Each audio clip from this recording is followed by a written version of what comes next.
Good evening.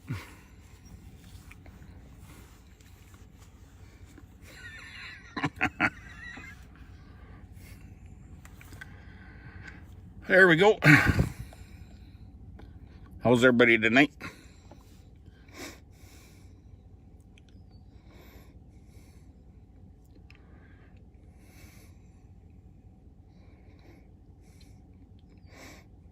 Hello, Barbara. Hi, Donna. Hi, Brian. Hey, Ray. Thanks for that post today, Ray. That's great. Hi, Greg. Hi, Mike. Hi, Tracy. Hey, Penny. Hey, Scott. Hey, Peggy. What's new and exciting? Hey, Kate. Did you get that harness? Hi, Ray. Hi, Doreen. Hi, Irene.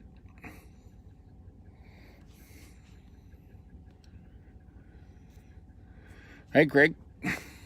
Hey, Kate. Hey, Mike. Hey, Jeremy. Hey, Mitch. So we're going to do a little treat de special tonight. We're going to do a little trip at the farm. Right on, Kate. Hi, Ron. And we're going to go past some of the specials we have kicking around the home. Special toys. Well, pretty good, Dawn. And then we'll end up at the barn and do a little kicking around and answer some questions. Hey, Walter.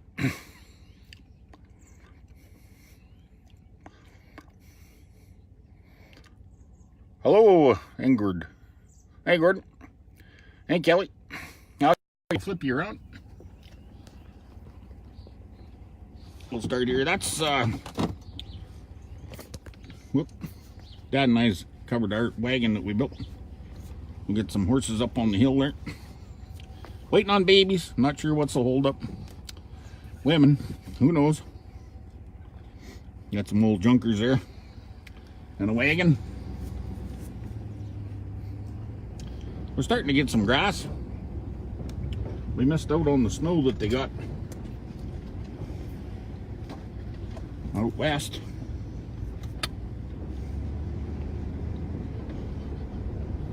The frost is still in the ground, so in spots, so we haven't got around to keep an eye on it. Keep up. We haven't been able to get into the fields yet. Well, thank you, Walter. Good evening. It's a lone guy out there. I think that's Bub out there by himself.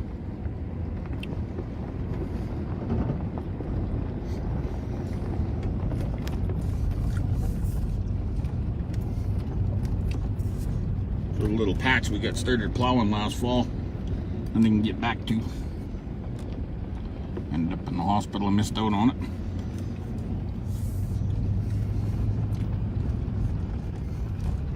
We got Sweetie Pie, she's home. Hi, guys. And Freddie. Freddie don't like the camera.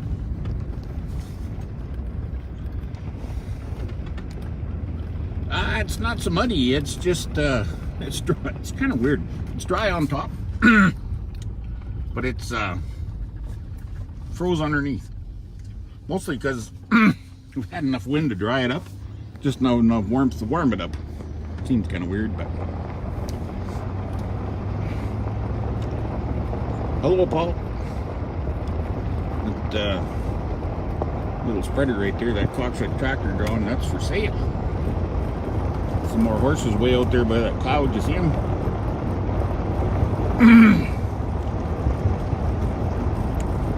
Yeah, we get some real sky country in here.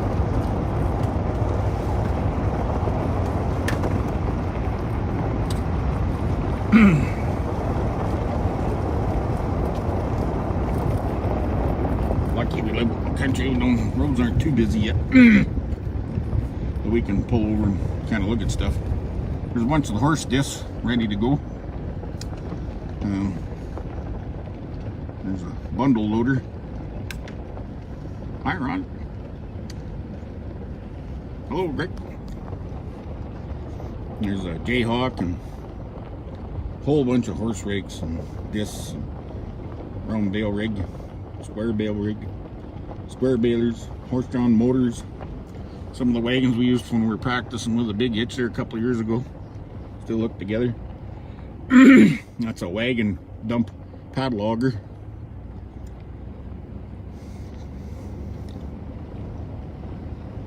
There's a sweep rake, thrash machine, binders, mowers. Kelly wants to know how far to the beach. What's a beach? Isn't that a grumpy lady, Kelly? About 3.5 feet.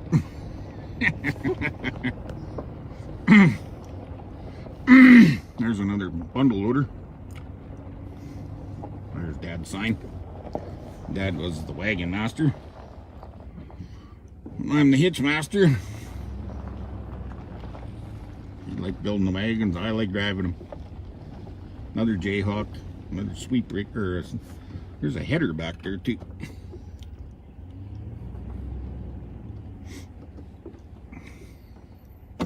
There's some of the bundle racks, some of the wagons.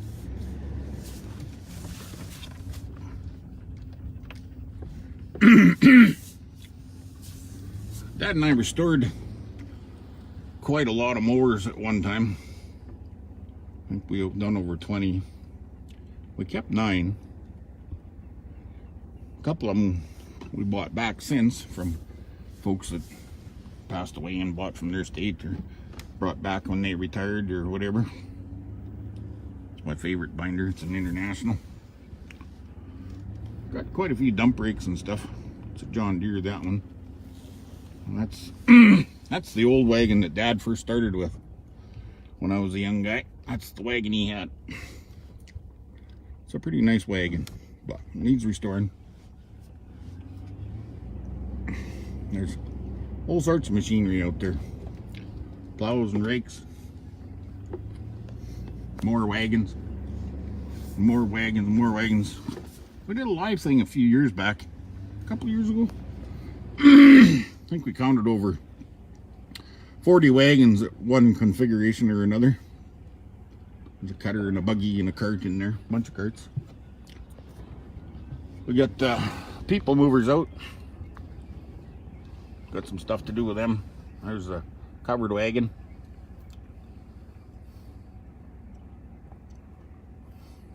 There's a HDRV.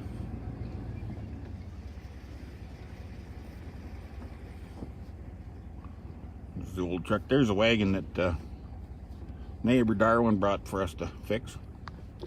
There's a wagon box we're using to haul cubes with all winter. There's Brian's little mini mules. I'm not sure what their names are. Thing 1 and 2, I think.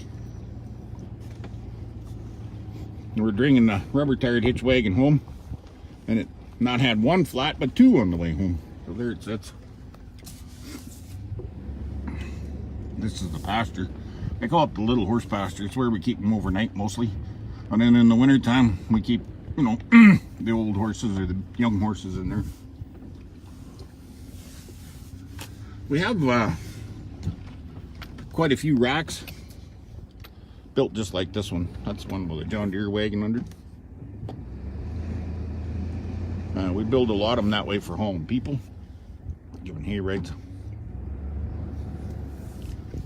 Some more wagons, some more wagons, and some more wagons.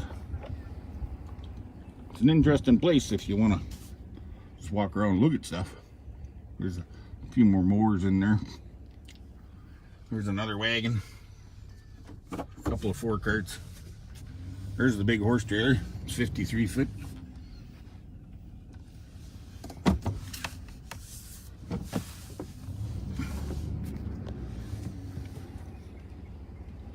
That wagon there, the running gear, Chuck Hauser donated that when we did the big hitch. And then we put the steel wagon on it. We called it our Chuck wagon. That's one of the forecourts Dad and I built. Oh, 20 some years ago. That's a Teamster 2000. Got a lot of tech stuff from John Boyd. He's on Facebook. Look him up. He's a pretty interesting character. Anyway, Bob's laying behind there. Picture on the wagon. There's a bobsleigh and a hay rack. Another one. That horse trailer right there, that 26-foot Wiley horse trailer, that's our harness trailer. And when we're doing the big hitch, that's trailer alone holds all the harness, just barely. That picture on the side of the big horse trailer, that was drawn by Rita Nordwick from Shawneman. She's an incredibly talented artist. Good evening, Cindy. Anyway, not showing anybody to rub our noses in it or nothing. It's just people keep asking, what do we have here? So we show them every so often.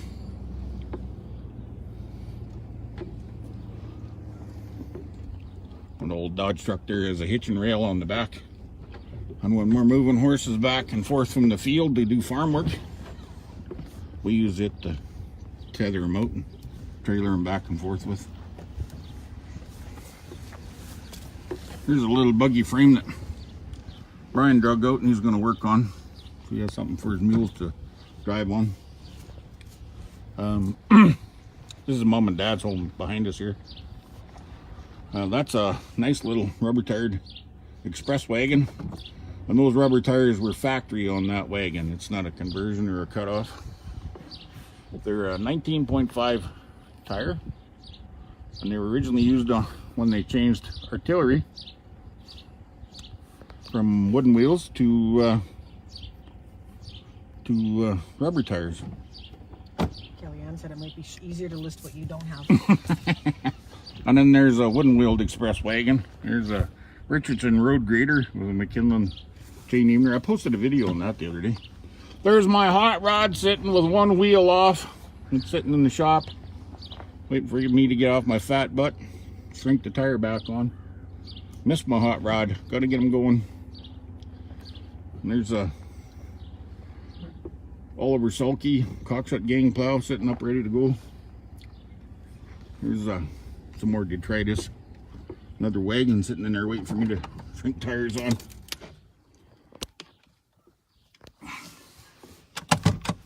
That's our little barn. Drive all these horses and we just have a little barn.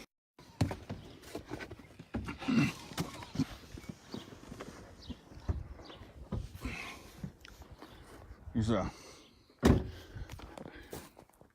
horses here for training. That's one of them over there. Her name's Whisper. Apparently some trainers have failed on her before. So we've got the opportunity to work on her. And so far, we're not disappointed. She seems to be working out. It's just a wooden tire, Kellyanne, and it shrinks, you know. Grab that little cart and bring it out there. We have a miniature here that's here for training too. Her name is Chicklet. Hi, Sue. And this is the cart that Brian has to drive her on. Bring it right up, Derek. I'm not sure, but I think it's one of them offshore built carts. But I mean, for miniatures, what the heck, eh? You know? Seems to be suitable enough for it anyway. Doesn't seem to have too much trouble pulling it. Hey, Dirk. Hello. And we got Freddie again. Hey, Freddie.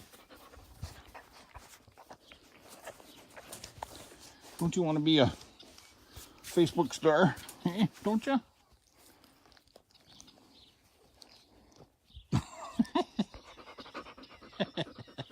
Okay, somebody was asking me the other day about overhead checks, and I hunted all over heck and I couldn't find the overhead check, but the side check I have, that's the tan one there, sweetie. Okay, let me just take the camera here. Okay. Sorry, I got that one. Yeah, you kind of got that all tangled up there, but... Yep. My apologies. So I do have some harnesses with checks on them, and if they're set properly, they're not too much of a pain in the butt. But most checks, whether they're over the head checks or side checks, which this one is, it's a side check, they attach either to the bit here or to a secondary bit. They call it a check bit, and it lays in on top. For farm harness, which is this one is, they mostly use side checks. And the object of the side check is if the horse tries to put his head down, it'll pull up on the bit and keep his head up. Show guys use a similar fashion to it. It's usually set up a little higher so it has a sharper attack angle. And they usually run their checks when they're in the show ring, at least quite high. So it lifts their head quite high and adds to the action to the front. Their average working horse, though, wouldn't be comfortable checked at that height for very long. Even most show guys don't check them high until they're ready to go in the arena, and then when they bring them out, that's one of the first things they do is lessen the check. So anyway, this is called a side check. It usually attaches with what they call a gag link or gag loop, right? That's this thing here, and it's added here because these at one time were called gags, now they're called checks. And it can be attached down here in some fashion or up here in some fashion, and then it usually comes from the back pad. In this case, has another step that goes back to the crooper, so it's actually the crooper that help holds this up. Did they use them in the field as well?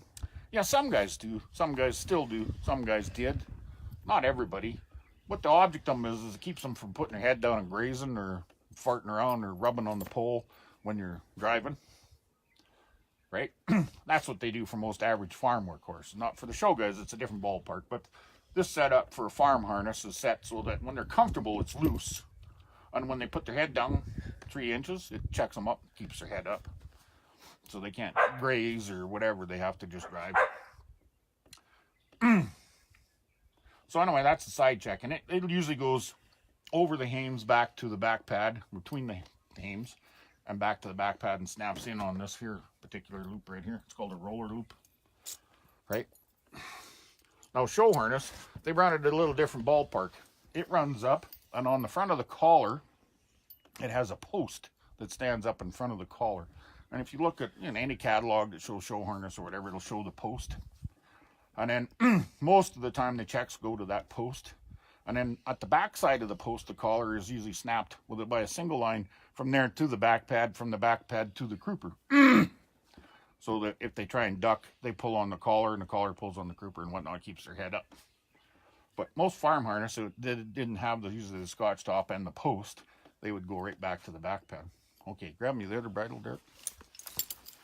Now, if you look at that harness over there, that's your typical-ish buggy harness, carriage harness, and so forth. There. Turn it off. Okay, and this is, you can come back here now, Kim. This is more or less a typical, come back over from this side, Kim, out of the sun, out of the way, there.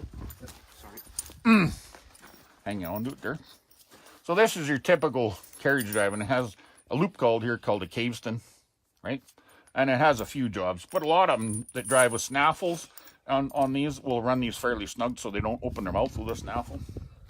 But this one here had what they call the overhead check. The other one was called the side check, and it comes through these loops here and come down, and usually crossed or joined here, and then it would split again and come down to either the bit or to the check bit. And it comes down here over the head between the ears. The ears are over here, and this comes up and comes down over the face and crosses. You see it lots in buggy harness and that, and I have this cross over the nose, and then it splits again and comes back down.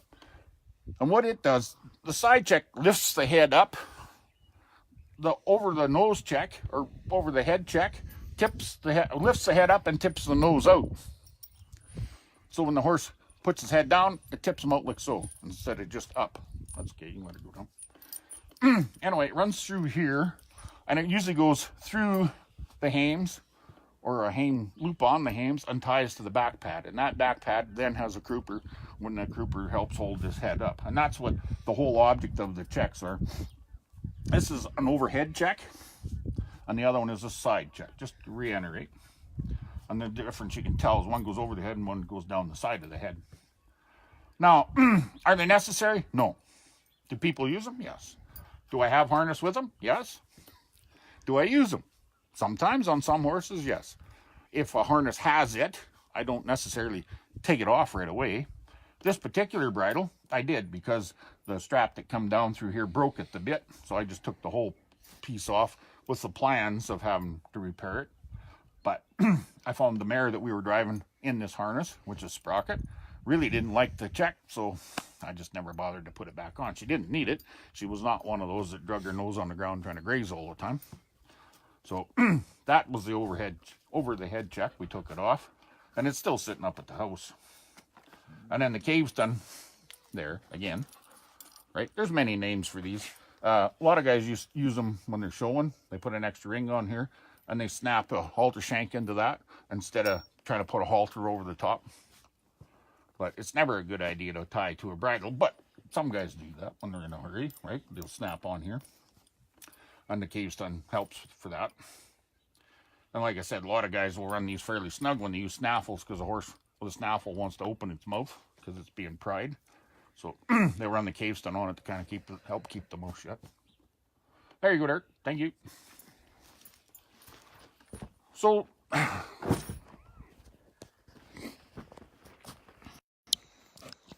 that's my thing on overhead checks. Somebody was asking about that. If the weather's presentable, next weekend we'll do a whole thing on somebody want to know about hooking 4-up, and we'll show you how to thread lines and best ways to hook up double trees and all that sort of stuff. A person asked, is it common to use both overhead and side checks, or is that overkill? They were she had a team that was pulling horses. Yeah, that truly is. It was Kate. Honestly, I've only ever seen someone use both checks once, and they were having quite a time with their horse, and it was struggling quite often. And after some convincing, I talked them into taking at least one check off, and we ended up taking 2 checks off, and that horse behaved way better.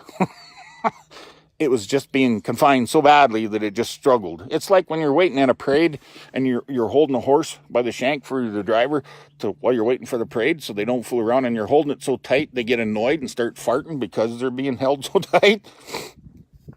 Anyway, yeah. It's rare that it would work. It's rare to see it done, and it's rare that it would actually work of any kind, right? So not picking on anybody that does it, but generally, if you can lessen that torment per se up, they'll behave a lot better. If you got a horse with serious problems that's come with them or whatever, and you're dealing with them, deal with them, but use the checks if you need to, and then try and wean them off to it. Normally, when you're driving, your check should be loose. Your horse shouldn't be under tension just to drive around in the field farming all day. On my fancy show harness, the patent leather, the whole schmozzle, I've taken all the checks off, because we don't just show in show arenas. We do driving demos with them where we run the envelope as hard as we can, flat out. And I found if I had a horse stumble or trip on a pile of sand or whatever, they had a hard time recovering when they couldn't get their head down to get the balance back. So I took my side checks on them right off. I wouldn't recommend using 2 checks. It's just too much constraint for them, but whatever. Some people got to deal with something. I'm not going to sit here and say, oh no, you should never do that, and I'll find out later that this horse had a serious issue that they're trying to deal with. So that ain't the point, right? Any other questions?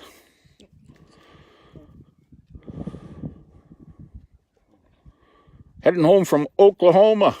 The chuck wagon races. Right on. I'm sure glad Fred got down for that. Took me out of a tight spot. Yeah, I'm sure glad you guys were down there to help out them guys. Keys batteries are the best. Yeah, and they had the 1836 chuck wagon races in Neches, Texas, at Moon Swanson's ranch. Diamond B, yeah.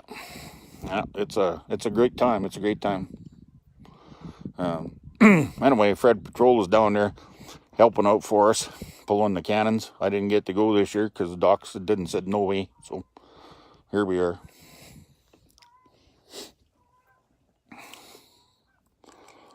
And we're going to start doing some clinics here at the farm.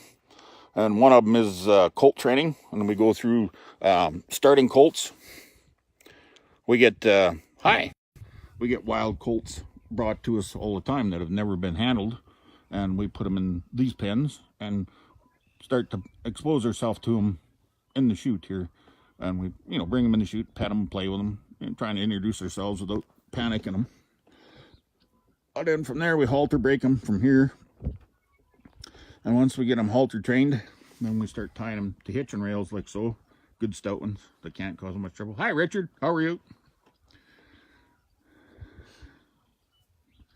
Yeah, I know, Janice. I really, really, really hated to miss the chuck wagon races this year. Yeah, they're a great bunch of guys down there, and I really hated to disappoint them by not going, but not much you can do about it. Anyway, once we get them halter trained, then we use these hitching rails to tie them to. They're good stout pipe in the ground, about 8 feet, I think. And then we have just about 4 feet sticking up, so they're not down, and so they can't generally get over them. And then from there, they usually feed them for the winter. And then when they get old enough, we start training them to drive. We have a round pen out there. It's not a very big round pen. I think you guys seen me posting videos recently of the clinics are right here at the farm, Kellyanne, just east of Edmonton, Alberta. I think you guys have seen me posting videos of Derek starting his young horse, Lucky, in the round pen. I like to tease him.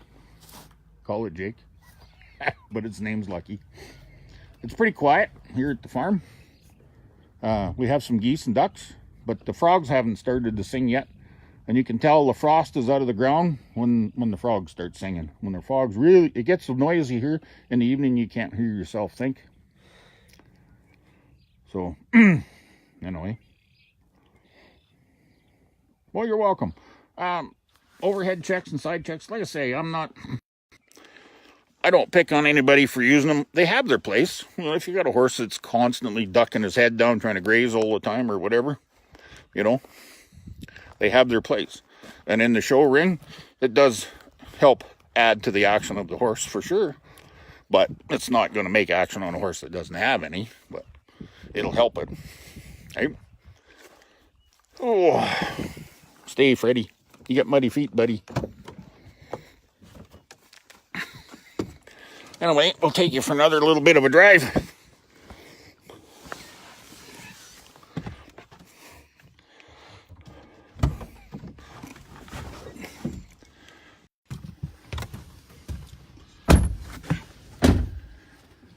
Hang on to that, Kim.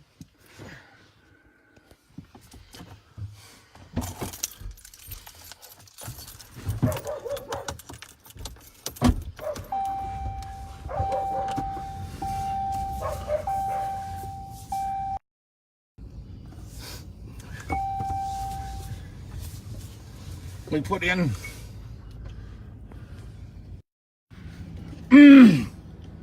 put in quite a few hitching rails when we're doing the big hitch. We needed lots of places to tie up 30 horses, so we put in hitching rails here, and there, and over here. We put in hitching rails. And then we have the harness trailer we use, and the big show trailer we use as well. There's one of the bobsleighs. We took the body off already, put it on the wagon for the winter.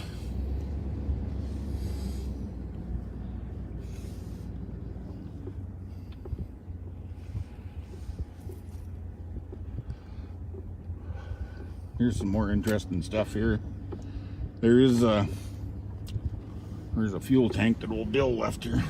I don't know what it's here for, but anyway, there's a John Deere plow there. That's a 3-bottom. It's called a number 1 John Deere. It's a 3-bottom. And then there's another sulky Oliver plow. That's the 51 XL high lift. It's pretty well thought of in the plowing matches. We're doing a superior job. And there's a nice little Nasher spreader. There's another dump brake. This little wagon here, they called it a Bennett Buggy. We had a premier at one time by the name of Bennett. No babies yet, guys. Anyway, he got in just about the time the Depression come. So everybody had to tear apart their Model A cars and Model T cars to make horse wagons again. And he got blamed for it anyway. And all the ones that were created from that got nicknamed Bennett Buggies. All these plows over here work. We have a huge supply of parts and stuff out back. Trent wants to know how many horses you can fit in your big trailer. My big trailer, draft horses, 18 to 20. There's a John Deere binder. It's a nice one. Here's a nice little all steel wagon. Yeah, I can fit up to 20 for if they're not all a ton. If they're all a ton or more, then 18. And the scale's getting up there then too. I'm good for 24 ton in there. And if I get, 18 big draft horses in there, they're just a shade over a ton, some of them. I'm kicking heck out of 20 tons. So that's a header. That's a horse push swather. It's on the short list to be restored, but I ain't there yet.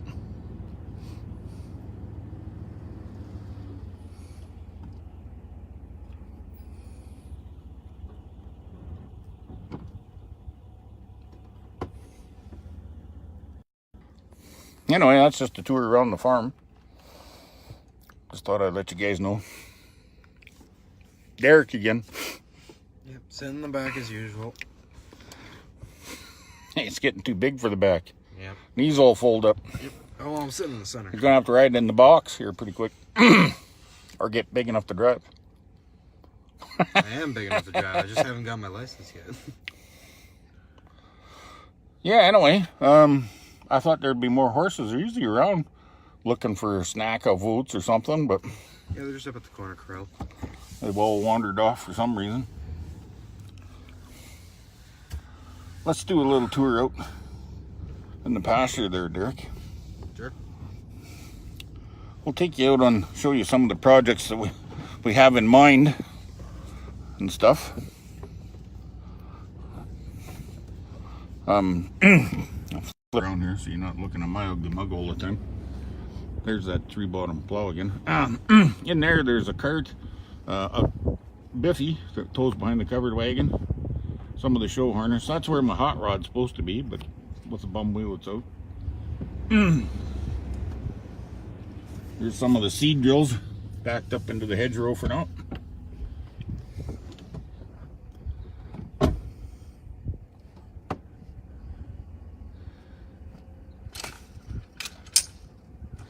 No, Richard, I stopped by and feed, oh, jeez, a week ago. I bought my last feed. Just the horses that are in the corral for training are eating hay. Everything else is out on the grass. It's not tall yet, but we're tired of waiting. So were they. They didn't want to eat no more hay. Here's a harrow cart. That one's a cock shed. A little cultivator we pulled behind the forecart. Some more seed drills. That one's a John Deere. That one's a cock shed. Here's a international tandem disc. It's a side-by-side tandem, not follow-behind tandem. There's a little power mower. I pulled that behind the forecart. There's a Massey number 11 side delivery rake. Man, they're really good rakes, them things. There's another bigger disc. There's not many of the really big ones, but I'm a bit of a pack rat, so I brought home that old International baler. It's supposed to work.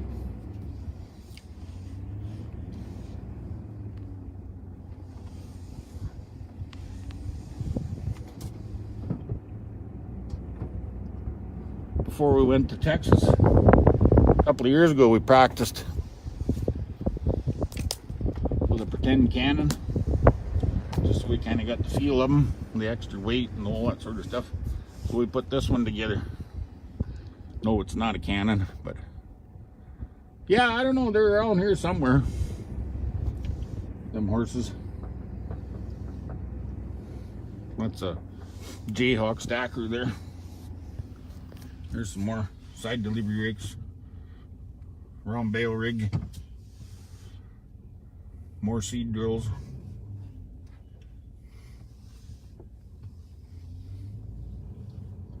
There's a header rack for the header and the stoop loader.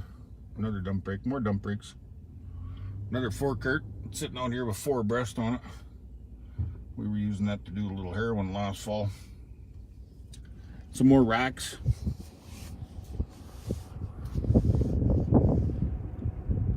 For giving hay rides.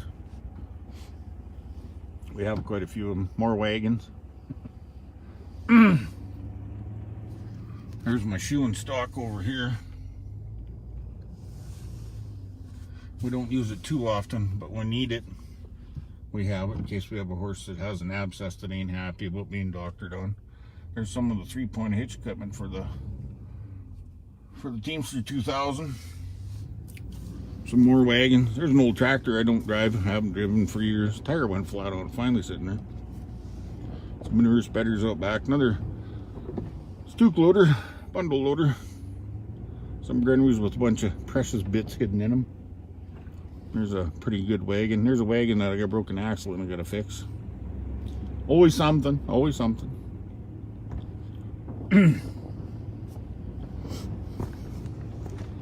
There's the people movers.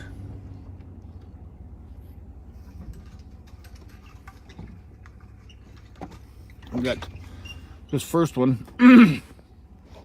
Is one that Dad and I built back in the 80s. And the second one is a Roberts. We built our first one before we knew of any of these companies that existed to build. So it's kind of unique to see a similar design later on. Not that we invented a people mover, but I don't mean that.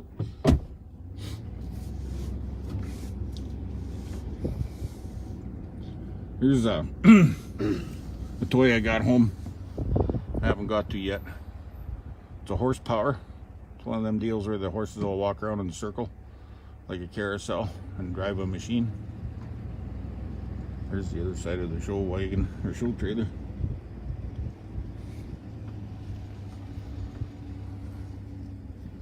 Anyway, guys,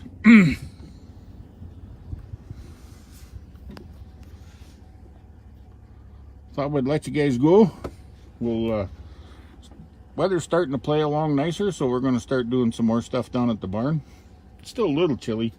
It's just 6 degrees Celsius, so it's just above freezing up here. So anyway, all right, folks, have a great evening. Have a safe trip home from the races, guys, and we'll talk to you next week. Have a good night. Bye.